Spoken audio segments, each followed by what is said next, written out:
Bonjour, je suis l'abbé Valérie Wilson, prêtre du diocèse de Luçon. Je vais vous parler de Saint Irénée et de la Vierge Marie, dans la pensée de Saint Irénée de Lyon. Je commence à vous présenter qui est Irénée de Lyon.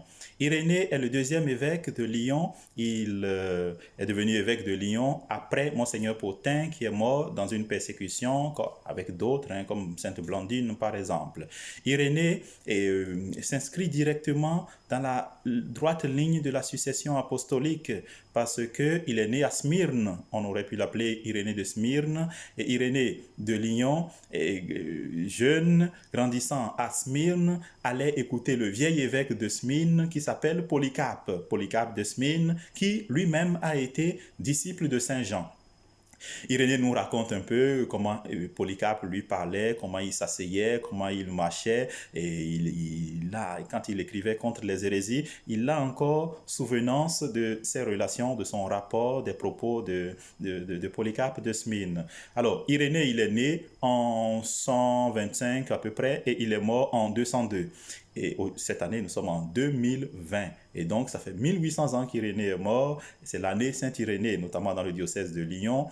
Et Irénée de Lyon est connu aussi comme celui qui a enseigné l'unité de l'Ancien et du Nouveau Testament, parce qu'il vivait à une époque où des courants de pensée, ce qu'on appelle par exemple les gnostiques, enseignaient que le Dieu de l'Ancien Testament est différent du Dieu du Nouveau Testament, parce que le Dieu de l'Ancien Testament est le Créateur et que la création est mauvaise, d'où la présence du mal dans le monde, et que seul le Dieu de Jésus-Christ est bon, par exemple. Bon, alors, et donc Irénée, donc il enseigne l'unité de l'Ancien et du Nouveau Testament. Il a connu plusieurs papes. Le pape Éleuthère, par exemple, le pape Victor Ier, le pape Zéphirin.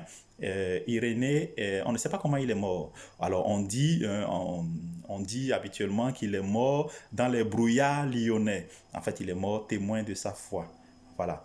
Et Saint Irénée a écrit deux ouvrages importants. Le premier ouvrage, c'est Contre les hérésies, et le sous-titre, qui est encore très important, c'est Dénonciation et réfutation de la gnose au non-menteur.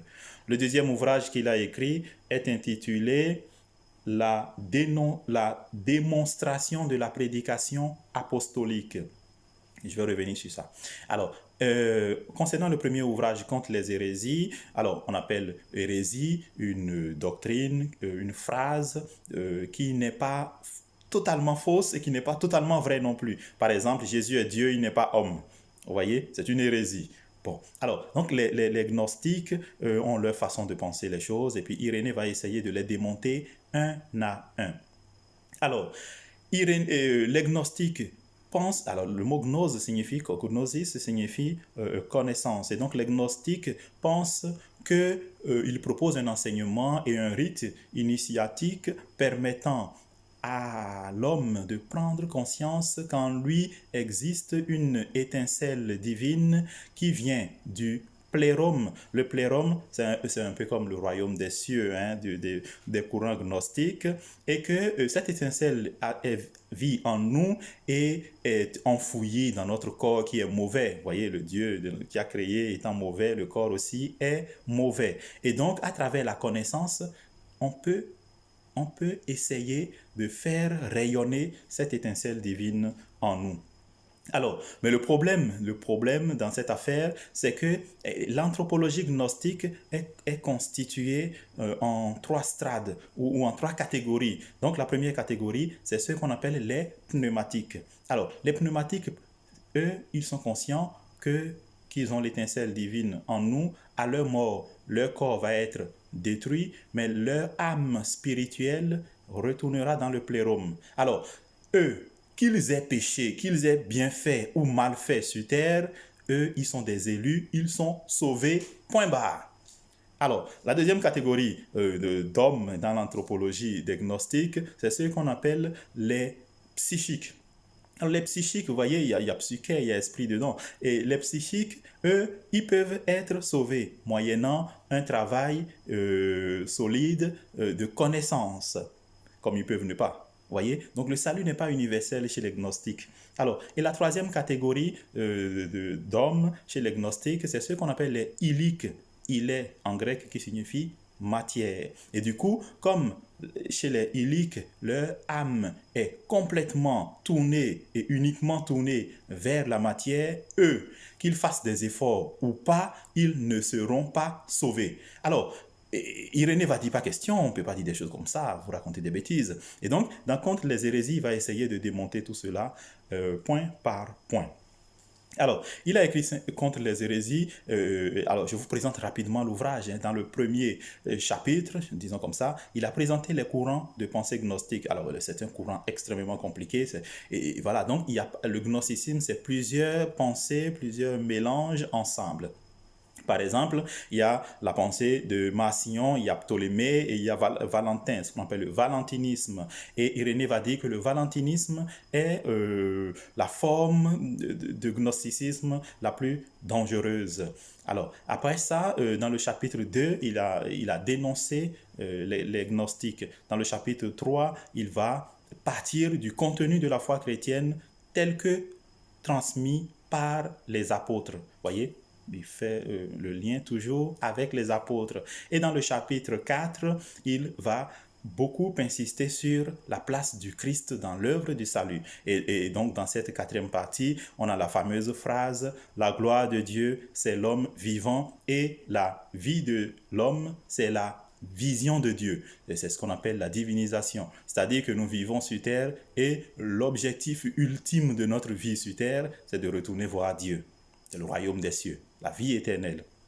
Et le dernier chapitre de Contre les hérésies insiste beaucoup sur l'incarnation. Alors, on peut résumer ce chapitre avec une phrase, à savoir « Le Verbe s'est fait chair pour accoutumer l'homme à saisir Dieu et accoutumer Dieu à habiter dans l'homme. » Vous voyez? Et donc, en disant des phrases comme ça, Irénée est en train de dire « Le corps est bon.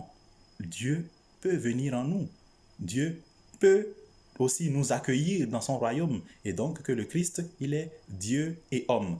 Christ, Dieu et homme, cela signifie que le Christ a pris chair de la Vierge Marie.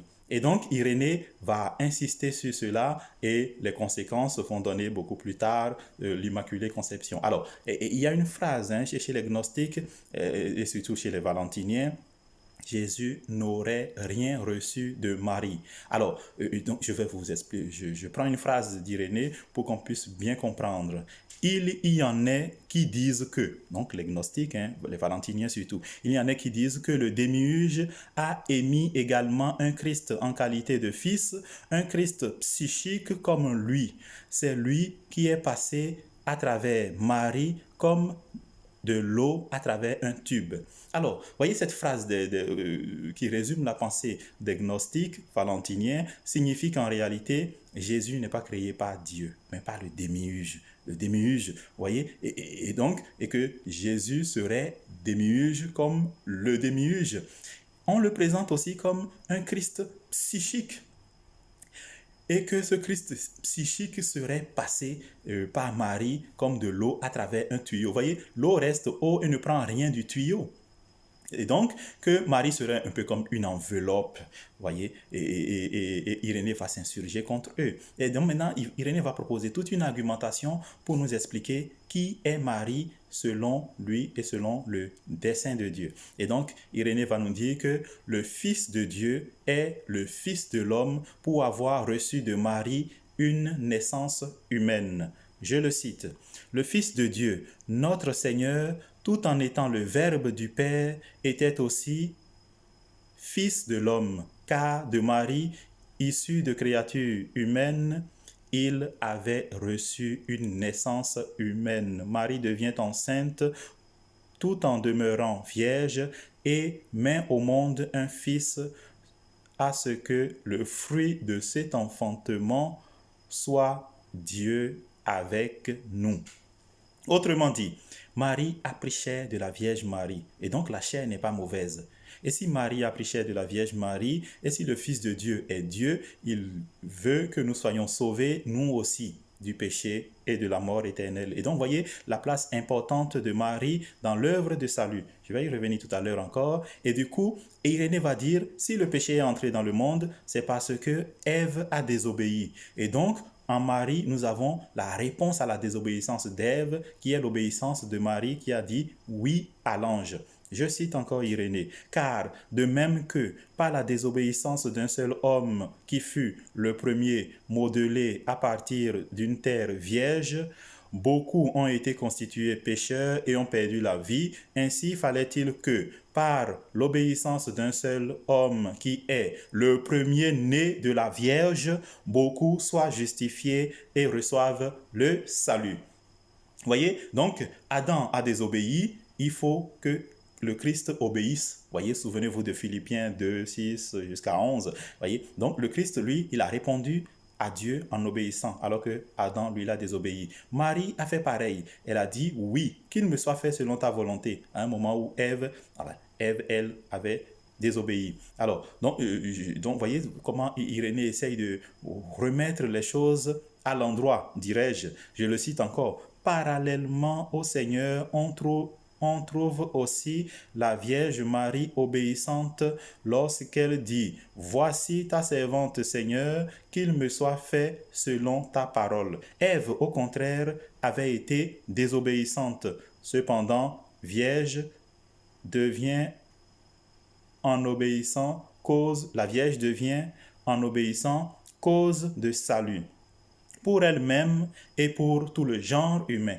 Voyez donc en disant oui, Marie offre son sein et son corps au Christ. Elle a porté le Seigneur en elle et elle a récapitulé le corps de l'homme, le corps déchu par le péché. Et donc, à la souillure occasionnée par le péché, il y a la splendeur de la vérité, la splendeur de la vie de Dieu en nous désormais à travers notre adhésion au Christ.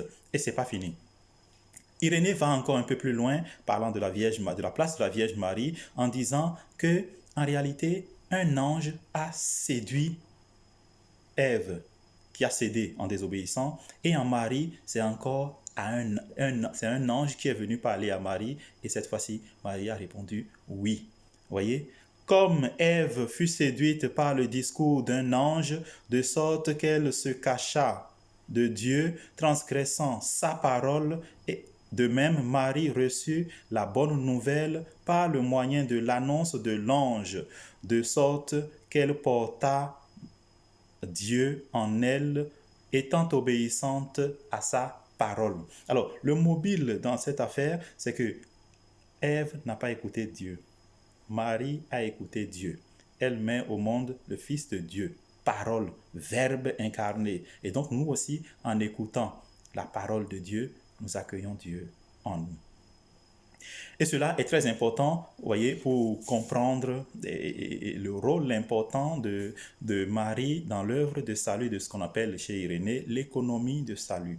L'économie du salut qui commence depuis la création et qui continue vers la fin, vers l'eschatologie, comme on le dit. Alors, et donc, en Irénée, dans la pensée d'Irénée, il y a ce qu'on appelle le retournement de Marie à Ève. Et donc, le salut, la vie, vient répondre et vient dominer la mort. C'est ce qu'on dit aussi à la résurrection du Christ. Parallèlement au Seigneur, on trouva aussi la Vierge Marie, obéissante lorsqu'elle dit « Voici la servante du Seigneur, qu'il me soit fait selon ta parole. » Ève, au contraire, avait été désobéissante, elle avait désobéi, voyez l'insistance, alors qu'elle était encore vierge. De même qu'Ève, en désobéissant, devint la cause de mort pour elle-même et pour tout le genre humain, de même Marie, ayant pour époux celui qui lui avait été destiné par avance et cependant vierge, devint en obéissant cause de salut pour elle-même et pour le genre humain. Voyez ce style un peu redondant, dirions-nous aujourd'hui, d'Irénée, cela sert à insister sur la place importante de Marie dans l'économie du salut. Alors, un autre aspect de la question, et surtout du corps, de la matière chez Irénée, il va dire que Marie est le signe de Dieu. Vous voyez, chez Irénée, on dit que Jésus est le visible du Dieu invisible. Et donc, le signe du visible, c'est Marie. Vous voyez, donc Marie a porté Dieu en elle et que Jésus est le fruit des entrailles de Marie. Comme pour dire, c'est le Verbe de Dieu, mais le Verbe incarné, donc le Verbe qui a pris corps de notre corps. Inattendu est l'enfantement qui aurait pour auteur une vierge. C'est Dieu qui donnerait ce signe et l'homme n'y serait pour rien. Alors, c'est le mystère de Dieu qui a voulu sauver l'homme de cette façon-là en choisissant son humble servante, la Vierge Marie. C'est l'œuvre aussi de l'Esprit Saint pour ainsi accomplir le mystère de Dieu. Alors, je donne encore une troisième explication, c'est que Marie est une créature, comme on l'a dit, mais ce n'est pas une créature comme les autres créatures, c'est, dit Irénée, la seule à coopérer à l'économie du salut. Donc la naissance virginale de Marie est la contribution, Marie donne un peu de sa chair, dirions-nous, donc c'est la contribution de Marie à l'œuvre de salut. Je cite Irénée, c'est là ce que signifierait l'expression sans l'intervention d'une main, sa venue dans le monde a lieu sans le travail de mains humaines, c'est-à-dire de ces hommes qui ont l'habitude de tailler la pierre, autrement dit, sans l'action de Joseph, Marie étant seule à coopérer à l'économie. Vous voyez, et donc Marie a pris part et a pris une part active en répondant à travers son oui au nom d'Ève. Et donc Irénée ira jusqu'à dire que Marie a récapitulé Ève. Vous voyez, si le premier Adam a été pris de la terre et modelé par le Verbe de Dieu, il fallait que ce même Verbe effectuant en lui-même la récapitulation d'Ève possédât la similitude d'une génération identique. Vous voyez, donc qu'il est homme comme nous et que le Christ a œuvré, il a créé. Avec Irénée dit que le Christ est la main de Dieu. Le Christ et l'Esprit Saint sont comme les deux mains de Dieu qui ont créé. Et donc, il a récapitulé, restauré l'ouvrage de la main de Dieu. Alors, et dans le deuxième ouvrage d'Irénée, qu'on appelle la démonstration de la prédication apostolique, cet ouvrage, on l'appelle aussi le premier catéchisme pour adultes qui contient des articles. Le premier article, c'est ce qui concerne Dieu le Père. Le deuxième article concerne Dieu le Fils. Et le troisième article concerne Dieu l'Esprit Saint, auquel Irénée rattache déjà l'Église. Alors, je tiens un article de la démonstration de la prédication apostolique.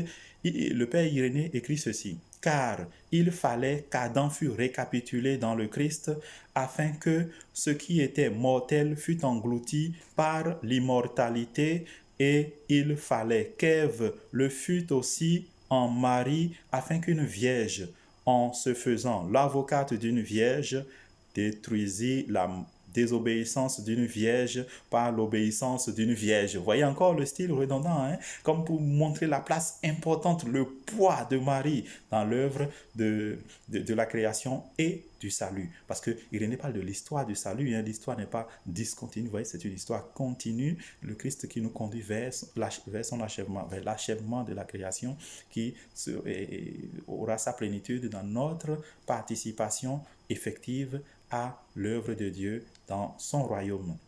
Alors, voyez donc la place de Marie, elle est très importante. Et grâce à Marie, Irénée permet de nous aider à comprendre la place qu'a notre corps de chrétien, qui va être un corps glorifié, un corps ressuscité comme celui du Christ. Dieu s'est fait homme pour que l'homme devienne Dieu. Voilà ce à quoi Marie nous aide à tendre vers. Je vous remercie.